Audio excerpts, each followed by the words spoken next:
जीवन पथिक के इस खूबसूरत से अंक में आप सभी का स्वागत है। खूबसूरत हमने इसलिए कहा कि अगर ये कहा जाए कि फरवरी माह बहुत अच्छा होता है, बहुत सुंदर होता है, तो भी ये सही बात है। और बसंत चल रहा है तो मौसम वैसे ही बसंती है, खुशनुमा है, तो वो खूबसूरती अलग बात है, उसकी तो बात ही कुछ और है। तो भी खूबसूरत है। और खूबसूरती अगर मेरे विचार से देखा जाए तो हर माह में होती है, हर समय होती है। और जब मैं अपने विद्वान से बात करती हूँ तो मुझे ऐसा लगता है कि वो पतझड़ में भी बहुत सुंदरता देखते हैं। उनकी अपनी एक दृष्टि है ये सुंदरता देखने की। और जब वो उस दृष्टि को हमारे साथ साझा करते हैं तो बस एक ही शब्द मुंह से निकलता है, वाह। और हमारे विद्वान को आप जानते ही हैं। जब हम पिछले अंक में उनसे बात कर रहे थे, उन्होंने खूबसूरती या सौंदर्य के बारे में बहुत सारी बातें की, बहुत अच्छी अच्छी बातें हमने की। स्त्री पुरुष के संबंधों को लेकर, भाई प्रेम से ही, खूबसूरती से ही आदमी आकर्षित होता है, फिर प्रेम होता है, पर वो प्रेम ज्यादा चल क्यों नहीं पाता है। इस विषय पर उन्होंने बड़े ही रोचक ढंग से बहुत सारे रोचक उदाहरण उनके उसमें खजाने में रहते हैं, जो हमारे साथ साझा करते हैं। तो हम एकदम एक नन्हे से बच्चे की तरह, एक शिशु की तरह वो उसको एक कहानी जैसा सुनते हैं। और बच्चों को कहानियां बहुत पसंद आती हैं।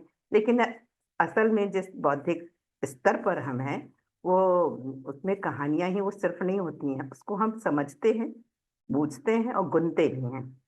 तो चलिए एक बार फिर इस बहुत खूबसूरत से विषय पे, यानी सौंदर्य पे, हम फिर बात करेंगे अपने जाने पहचाने चिर परिचित मेहमान से। तो सबसे पहले आइए उनका स्वागत करें। ये हमारे साथ होते हैं वाराणसी से। तो डॉक्टर गौतम चटर्जी, इस अंक में आपका स्वागत है, अभिनंदन है। आनंद आनंद आनंद। गौतम जी, पिछले अंक में जब आपसे बात की हमने, तो हमने आपसे, जब हम अंक का समापन कर रहे थे, तभी हमने कहा था कि बहुत सारी जिज्ञासाएं हैं हमारे मन में। और मुझे बड़ी खुशी हुई कि कुछ दर्शक मित्रों ने भी ऐसी ही जिज्ञासाएं हमसे साझा की हमारे मैसेज बॉक्स में। वो वही जिज्ञासा थी जो मेरे मन में थी। आपने कहा था कि जब अहंकार हम छोड़ देते हैं, सोते हैं, और हमारे साथ जब ईगो नहीं होता है, तो वो सारी चीजें भी नहीं होती जो हमको बहुत प्रिय होती हैं। चाहे वो भौतिक वस्तु हो, सुख सुविधा हो, या हमारी प्रियतम हो, प्रियतमा हो, बच्चे हो, कोई भी हो। लेकिन जब हम जगते हैं तो वो सारी चीजें अस्तित्व होती हैं। लेकिन जहां हम उसके अहंकार में पड़ते हैं कि हाँ ये हमारा है, या ईगो में आते हैं, तो वहां पे ही कॉन्फ्लिक्ट शुरू हो जाता है। तो मुझे ये लगा था, जो जिज्ञासा मेरे मन में आई थी, कि क्या शाश्वत प्रेम में तो जिज्ञासा बाधक है ही है, ईगो बाधक है ही है, क्या सौंदर्य को देखने में भी ईगो कहीं आड़े आता है? ये तो हम लोगों ने पिछली बार यही बात की थी कि ईगो ही आड़े आता है। ईगो सौंदर्य और देखने वाले के बीच में वो अवरोध है जो सौंदर्य को देखने नहीं देता। और इसको हमने एनालॉजी से समझाई थी, मैंने ऐसे रूपकों से जो कहानी की तरह से है, जिसके भीतर अर्थ, जिसके जरिए हम अर्थ को हम आसानी से समझ सकते हैं। जैसे अभी आपने कहा कि वसंत का मौसम चल रहा है, लेकिन हर महीने में वसंत है, हर दिन वसंत है। तो जैसे ही हर महीने हर दिन आपने कह दिया, या आपने कहा कि मान लीजिए कि बारिश के समय में आपको वसंत महसूस हो रहा है, जैसे ही ऐसे ही वाक्य की रचना हुई, ये एनालॉजी हो गया, सिंबॉलिक हो गया, है ना, एलेगोरी हो गया। तो इस तरह की जो दृष्टांत होते हैं, रूपक होते हैं, बिंब होते हैं, एनालॉजी होता है, उसके जरिए हम उस चीज को समझते हैं जो बाहर नहीं दिखता है। जैसे मुझे आपका ईगो तुरंत दिख जाएगा और मुझे अपना ईगो नहीं दिखेगा। तो आपका ईगो दिख जाएगा क्योंकि हम बाहर को दिख रहे हैं, अपना ईगो नहीं दिख रहा है क्योंकि वो हमें बाहर दिख ही नहीं रहा है।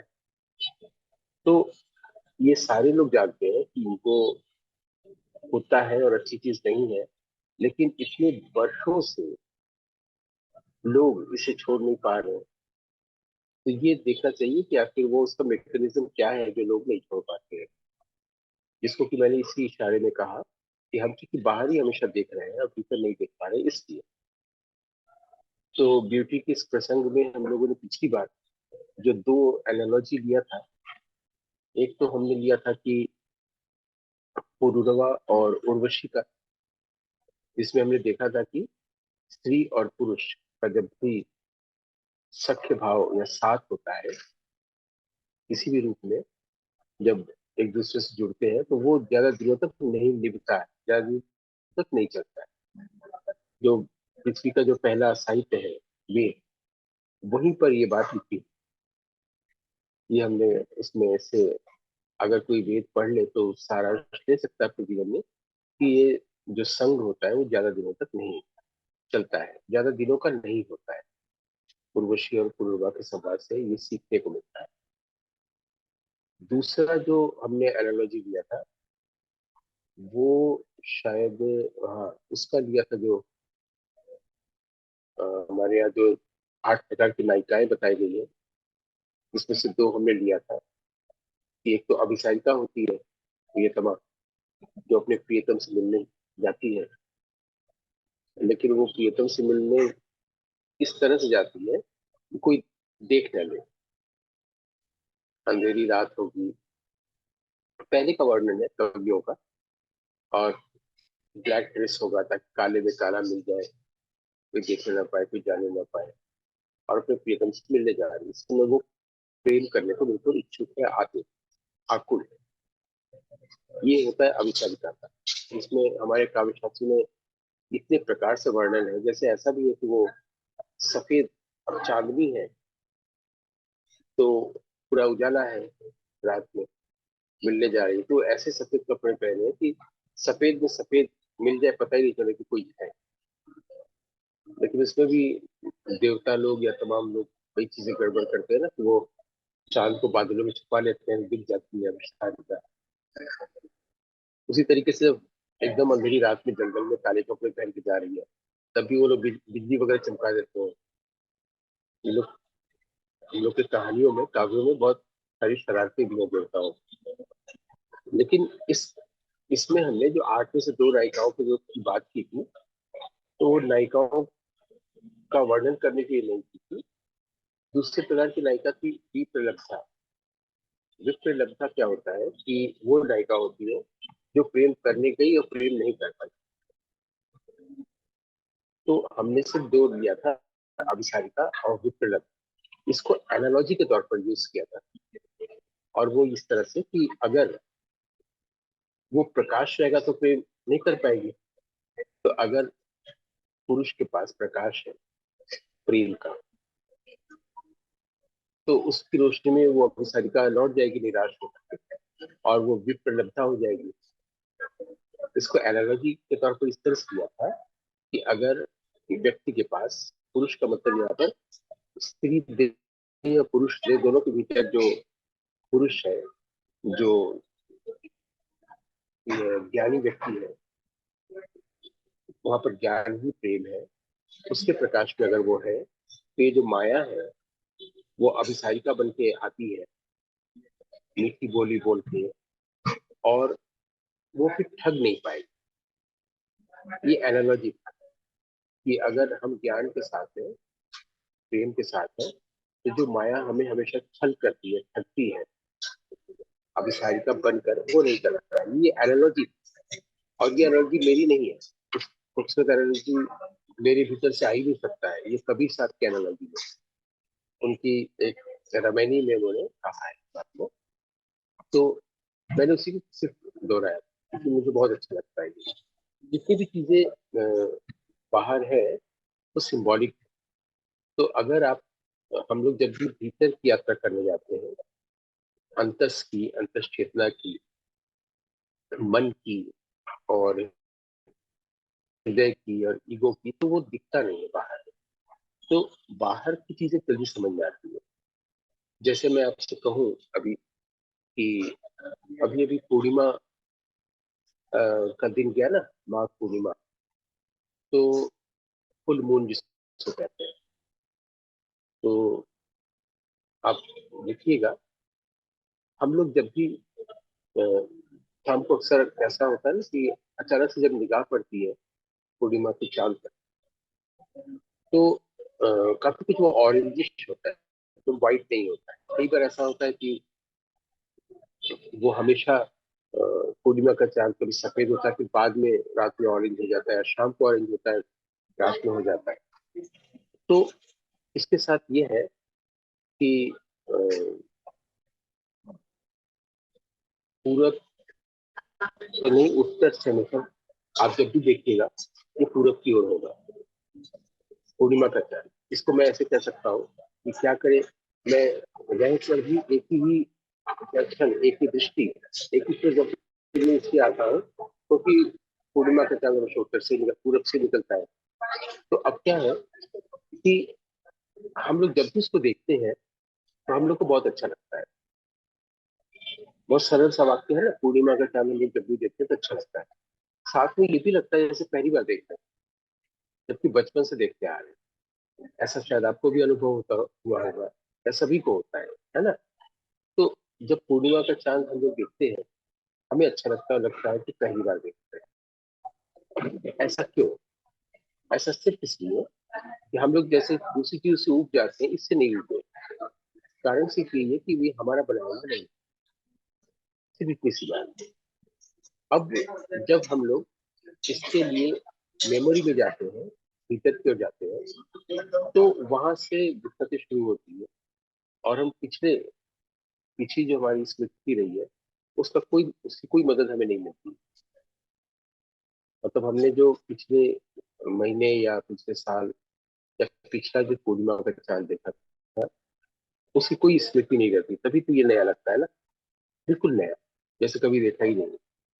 जबकि हम जानते हैं कि ये देखा हुआ चीज है, लेकिन हम लोग बिल्कुल कौतूहल के साथ देखते हैं और बिल्कुल मुग्ध होकर देखते हैं, बल्कि एब्जॉर्ब हो जाते हैं। तो ये जो एब्जॉर्ब होते हैं, इसका मतलब है कि ब्यूटी बाहर है ना, ऑब्जेक्ट में है, हमारी आंखों में नहीं है।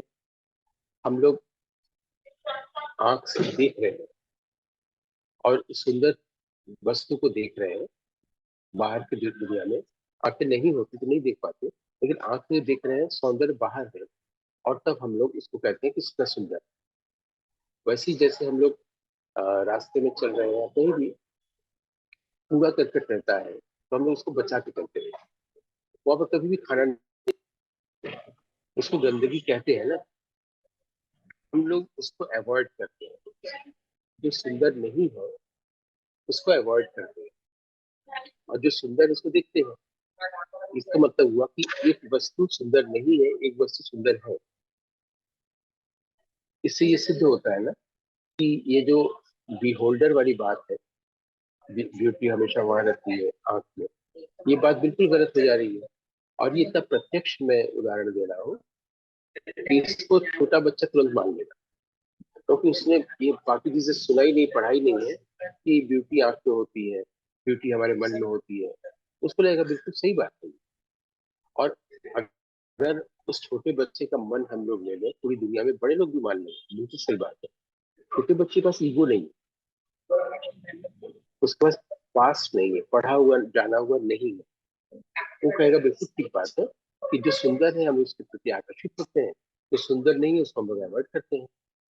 अब यहाँ पर मन की कुरूपता, मन की सुंदरता की बात नहीं आ रही, सिर्फ बाहरी दो चीजों का हमें ध्यान है ना। तो अगर ये बाहर की चीजों में सुंदरता दिख रही है और ये प्रूफ हो रहा है कि जो ऑब्जेक्ट होता है उसमें सौंदर्य होता है, आंख में नहीं होता, आंख सिर्फ देख रहा है। क्योंकि अगर आंख में सौंदर्य होता है तो हम लोग जो गंदी चीज है वो भी सुंदर दिखती और चांद भी सुंदर दिखता है ना। क्योंकि हमारे पास भेद नहीं रहता है ना। अगर हमारे पास सब्जेक्टिवली हम ब्यूटी को देखते हैं, हर चीज को सुंदरता को देखते हैं, नहीं देख रहे हैं ना, कोई नहीं देखता इस संसार में। हर कोई चूज करता है कि मुझे लाल पसंद है तो मुझे नीला पसंद है तो मुझे, क्योंकि कलर ही है जो रूप का गुण है। जिससे हम कोई चीज को देखते हैं। तो अब ये जो चीज है, जो प्रूफ हो गया कि ब्यूटी वस्तु में होती है, ऑब्जेक्ट में होता है, व्यक्ति में होता है, बाहर होता है, आंख में नहीं होता है।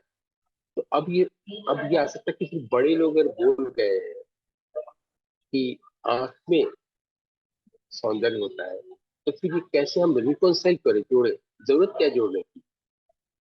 बड़े लोग बोल गए हैं, हम लोग का रिस्पेक्ट उधर, और इधर हम प्रूफ कर चुके हैं कि बाहर वस्तुओं में होता है, बाहर के दृश्य में सौंदर्य होता है, और वो कहीं होता है कहीं नहीं होता है, आंख में तो नहीं होता है। ये भी हो गया है। तो जब हम लोग इसे समझने जाते हैं तो लगता है जरूर जो बड़े बोल गए हैं उसमें कोई गहनता है। तभी तो कोई दूसरा व्यक्ति यहाँ से बोलना शुरू करता है कि हम मन की आंखों से अगर देखें, है ना? अब जैसे ही मन की आंखों से देखेंगे तो भीतर वाली बात शुरू हो गई ना, बाहर का छूट गया। आंख बाहर ही देख रहा है, जो स्थूल आंख किसी सूक्ष्म आंख की बात करने जा रहे हैं। जैसे ही हम लोग भीतर प्रवेश करते हैं तो विषय कठिन हो जाता है। जब भी आप देखिएगा कि बाहर के तत्वों को लेकर आप बात करेंगे, किसी पॉलिटिकल पार्टी को लेकर, किसी व्यक्ति को लेकर के, किसी घटना को लेकर, किसी वस्तु को लेकर, ये बहुत बहुत जल्दी लोगों को समझ जाएगा। और जैसे ही आप भीतर की दुनिया में जाएंगे तुरंत ही मुश्किल हो जाएगा, क्योंकि दिख नहीं रहा है। अभी तक दिख रहा था, चांद दिख रहा था, गंदगी दिख रही थी, दूसरे आदमी का अच्छा व्यवहार दिख रहा था, दूसरे आदमी का बुरा व्यवहार दिख रहा था, उर्वशी का निर्दयी होना दिख रहा था, और उर्वशी के निर्दयी अपने आप को बताने या भेड़िया कहने के पीछे का इंटरप्रिटेशन दिख रहा था जो मैंने किया था। तो इसलिए कह रहा था ताकि पूर्ववत छोड़ो, बस इसलिए क्या है, है ना? अब होता है कि नहीं होता है स्त्रियों का मन निर्दयी भेड़िए की तरह, ये तो बात की बात। लेकिन जब हम भीतर की दुनिया में जैसे ही गए, दिखना बंद हो गया ना, यानी कि इस आंख का उपयोग बंद हो गया, जो ये भेद कर रहा था कि ये सुंदर है और ये गंदा है। बिल्कुल सरल सरल है ना? अब ऐसे में भीतर की बात भी तब समझ में आ रही है जब हम बाहर की दुनिया का उदाहरण एनालॉजी के रूप में दे रहे हैं। यानी बाहर की दुनिया का उदाहरण अगर हम एनालॉजी के रूप में दें, उसका उपयोग करें, जैसे अगर हम बोले कि मन जो है पानी की तरह है, वो हमेशा बहता रहता है, जल्दी समझ में आ जाएगा। मन जो है वो मोम की तरह से है, उसमें अगर आग आप लगा दीजिए तो वो जिस तरह से उसको आग मिल रहा है उसी तरह से उसका शेप भी मोम लेने लगे। इस तरह से मन को जो भी चीज का स्टिमुलस मिलता है, उद्दीपन मिलता है, वो उसके अनुसार शेप लेने लगता है। जैसे कि अगर आप किसी व्यक्ति के बारे में सोच रहे हैं, वो उसके बारे में सोचने लगा। आप किसी प्रियतम के बारे में या प्रियतमा के बारे में सोच रहे हैं, तो उस तरह का आपका मन शेप लेने लगा। आप किसी के प्रति गुस्सा है, नाराजगी है, उसके बारे में सोच रहे हैं, वैसा शेप लेने लगा। इमैनुअल कांट जो है जर्मन फिलोसोफर थे, ये उनकी एनालॉजी, जिसको हमने बहुत पहले, जब मेरा पहला नाटक संकलन आया था, उसमें दूसरे के फॉरवर्ड की जगह पर मैंने तीन उन विद्वानों के लाइंस दिए थे, कोटेशन, जिसके आधार पर मैं सोचता हूँ नाटक मैंने लिखा किया। इसमें इमैनुअल कांट ने दिया। फिर फॉरवर्ड किसी नाटक में, अरे किसी किताब में तब भी होता है कि दूसरा दूसरा कैसे हमारी रचनाओं को देख रहा है, तो उसे तो देखा ही नहीं है और लिख देता है। लेकिन हमने तो देखा है।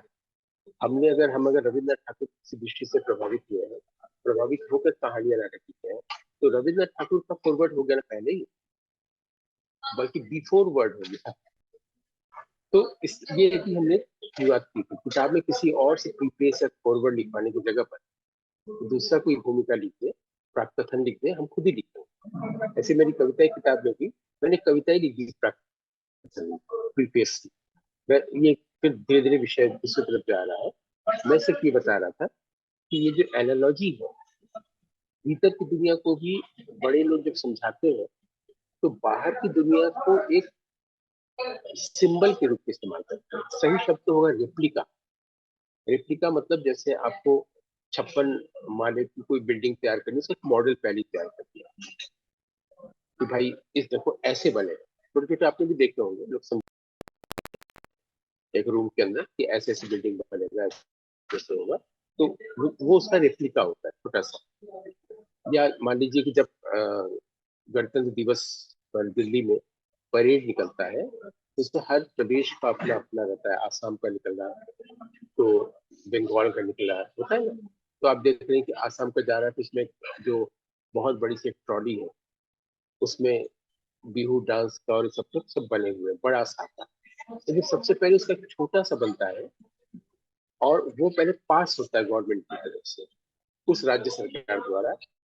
उसको टैबलो बोलते हैं। तो मॉडल या टैबलो या रेप्लिका, तीनों बिल्कुल क्लियर हो गया। जो वास्तविक है उसका एक प्रतिरूप छोटा सा बात करने के लिए।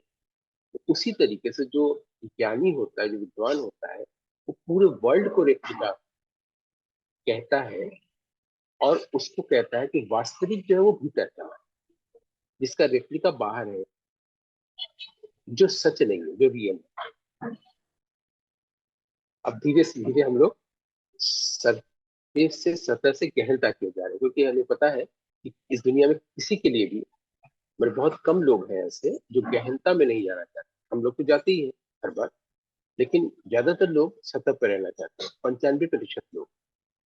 इसके लिए मैं बार बार कहता हूँ शेक्सपियर की बात। उन्होंने साफ कहा था कि मैं सिर्फ 5% के लिए लिखता हूँ। उन 5% ही पढ़ते लिखते हैं, उनके लिए मैं नाटक लिखता हूँ। ये बात मैंने उनसे सीखी भी है, चुरा भी ली है कि 95% लोगों को आप प्रपंच दे के छोड़ दीजिए, खाना दे के छोड़ दीजिए, वो खाना खाएंगे और उस प्रपंच में पड़े रहेंगे और झगड़ा करते रहेंगे आप जीवन भर, कि तुम कैथोलिक हो तो मैं ईसाई हूँ, तो तुम ये हो, ये जीवन भर करते रहेंगे। तो वो प्रपंच के कुंभ में स्नान करते रहते हैं 95%। तो उनको सतह से ऊपर नहीं उठते हैं लोग। ये अलग बात है कि सतह से उठता आदमी मुक्ति बोध में लिखा था, बहुत यही समझाने के लिए कि आदमी सतह से ऊपर उठ रहा है। तो हम लोग सतह से की गहनता में जा रहे हैं। एक जलाशय जिसके ऊपर पानी दिख रहा है, जिससे बहुत सारी काई वगैरह जमा है, उसकी तलहटी की ओर बढ़ रहे हैं। और ये वाला जो एनालॉजी है कि हम भीतर की गहराई में जा रहे हैं, तो एक तलहटी है, एक जलाशय की तरह, ये एनालॉजी भी मेरी नहीं है, ये स्वामी विवेकानंद की है, जिन्होंने राजयोग में समझाया। इसको जैसे ही हम लोग आंख के सामने रखते हैं, इसके रूपक को, इस मॉडल को, इस टैबलो को, तो बात उनकी जल्दी समझ में आती है। उन्होंने योग सूत्रों पर पूरा 3-4 लेक्चर्स दिए हैं। वही है राजयोग। राजयोग का मतलब उधर मत चले जाइए कि क्रिया योग और ज्ञान योग। राजयोग सूत्र की किताब है जो पढ़नी ही चाहिए सबको। हम तो अपने एक्ट्रेस को भी कहते हैं पढ़ने को, बहुत ही स्लिम बुक है। उसमें हम लोग कैसे बाहर से भीतर की प्रवेश करते हैं, फिर एकदम तलहटी तक जाते हैं जलाशय की। तो जैसे पॉन्ड का ये रूपक आता है, हालांकि ये विवेकानंद का ये एनर्जी जो है, पॉन्ड मेटाफर, ये बुद्ध का मेटाफर है। उनके कई मेटाफर है, मिरर मेटाफर, पॉन्ड मेटाफर, ऐसे। तो ये मेटाफर क्यों आया ही है साहित्य में, इसीलिए आया है। भीतर की चीजें हम लोग को नहीं दिखती है, उसको समझाने के लिए बाहर की दुनिया को एक मॉडल के तौर पर, एक मेटाफर के रूप में, एक सिंबल के तौर पर, एक एनालॉजी के तौर पर, एक रूपक के तौर पर सब उपयोग करते हैं। तो एक तो ये क्लियर हो गया कि जब भी हम लोग भीतर जा रहे हैं और बाहर वाली चीजों को मॉडल के रूप में यूज कर रहे हैं, तो ये हो गया कि बाहर की जब जो कुछ भी सिंबल है वो सच नहीं है, वास्तविक भीतर है। इतना तो क्लियर हो गया। इसमें कई और प्रश्नों के भी उत्तर हो गया कि बाहर का वर्ल्ड रियल नहीं है, अनरियल है।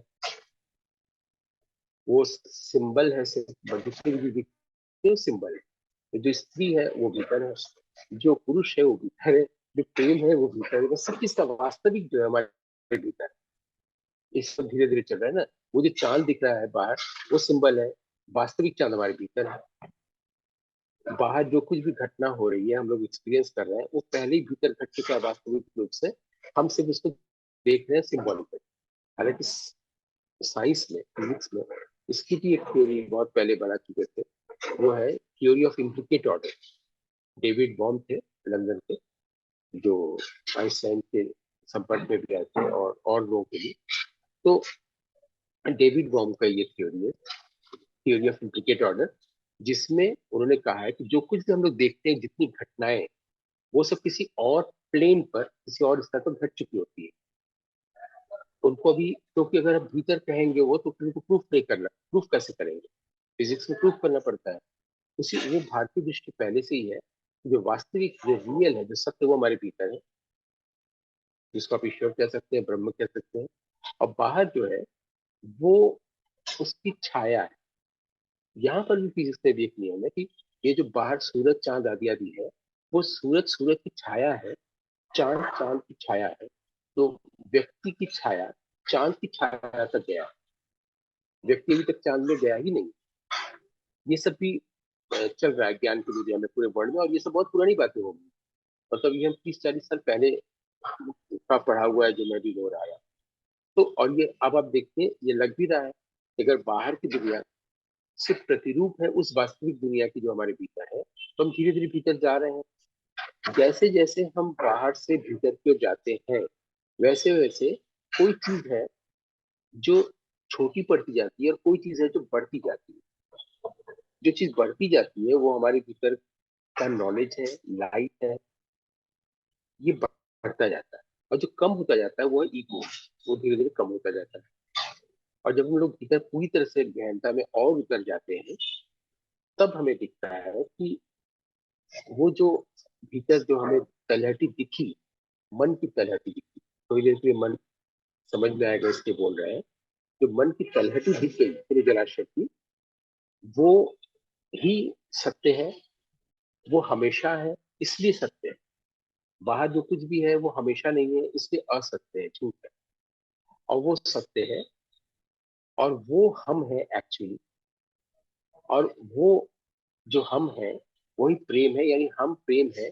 हम प्रेमी नहीं है, हम प्रेमिका नहीं है, जो अब तक मैं समझता था। क्योंकि हमने अपने आप को आइडेंटिफाई कर लिया था बॉडी से कि ये पुरुष का देह है, इसलिए मैं प्रेमी हो गया, मैं स्त्री की देह हूँ तो मैं प्रेमिका हो गई। अब वो देह के भीतर हम लोग चले गए, तो वहां पर ये लिंग भेद नहीं रहा, कोई सेक्स नहीं रहा, जेंडर नहीं रहा, वहां पर सिर्फ प्रेम रह गया। तो उससे फिर लौट के जब हम वापस आते हैं तलहटी से कुछ सतह पर, तब हमारी भाषा ये हो जाती है कि मैं प्रेम हूँ, बिना किसी लवर और बिलवेड। यानी प्रेम तब संभव है जब वहां पर लवर और बिलवेड का सेंस नहीं रहे। Sense of being lover and sense of being beloved is ego. ये मैंने बहुत जल्दी आके इसलिए फुल स्टॉप कर दिया, हो सकता है समय पूरा हो गया हो। ये तो अभी तो हम लोग भीतर जा रहे हैं, धीरे धीरे प्रवेश कर रहे हैं बाहर की चांद से भीतर की चांद की। तो धीरे धीरे इसलिए चल रहे हैं क्योंकि हमेशा धीरे धीरे अंतस की दुनिया में जाने के लिए, भीतर प्रवेश के लिए हमेशा स्टेप बाय स्टेप धीरे धीरे जाना चाहिए।